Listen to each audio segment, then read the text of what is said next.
కేసులు విచారణలు వేధింపులకు తాము భయపడే వాళ్ళం కాదని ఎమ్మెల్సీ కవిత అన్నారు. తెలంగాణ భవన్ కు తాళం వేయడం దుర్మార్గమన్నారు. తమ నాయకులు కార్యకర్తలను బయటకు రానివ్వకుండా అడ్డుకోవడం దారుణమని కవిత ఆరోపించారు. జగిత్యాలలోని నవదుర్గ ఆలయం 2వ వార్షికోత్సవం సందర్భంగా స్థానిక మహిళలతో కలిసి కుంకుమ పూజలో కవిత పాల్గొన్నారు.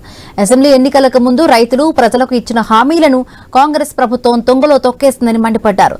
రైతు భరోసా సహా అన్ని హామీలను నీరుగార్చిందని కవిత మండిపడ్డారు. మరి రైతన్నలంతా కూడా ఎదురు చూస్తున్నారు. ఇప్పుడెప్పుడు మాకు రైతు భరోసా వస్తుందని ఎదురు చూస్తున్నారు. ఈ కాంగ్రెస్ ప్రభుత్వం వచ్చినప్పటి నుంచి కేవలం ఒక్కసారి రైతు భరోసా ఇచ్చింది తప్పితే ఇంకా ఎప్పుడు కూడా ఇచ్చినటువంటి దాఖలాలు లేవు. నిన్నగాక మొన్న ఒకసారి ఇస్తున్నామని మాట ఇచ్చింది, కానీ కేవలం 60% మంది అంటే 3 ఎకరాల వరకు మాత్రమే ఇప్పటివరకు ఇవ్వడం జరిగింది. మరి ఈ సీజన్లోనన్నా కరెక్ట్గా 100% మరి రైతు బంధు ఇస్తారా అనేటటువంటి విషయాన్ని ప్రభుత్వం ఎవరికి కూడా చెప్పడం లేదు. ఏ పార్టీ అయినా పార్టీలో ఉన్న లోపాలను ఖచ్చితంగా మాట్లాడుకుంటారు, సవరించుకుంటారు, ముందుకు పోతారు. కానీ ఆ పార్టీలో ఉన్న ఏ ఒక్క నాయకుడి మీదకి అవతలోడు దాడికి వస్తే ఖచ్చితంగా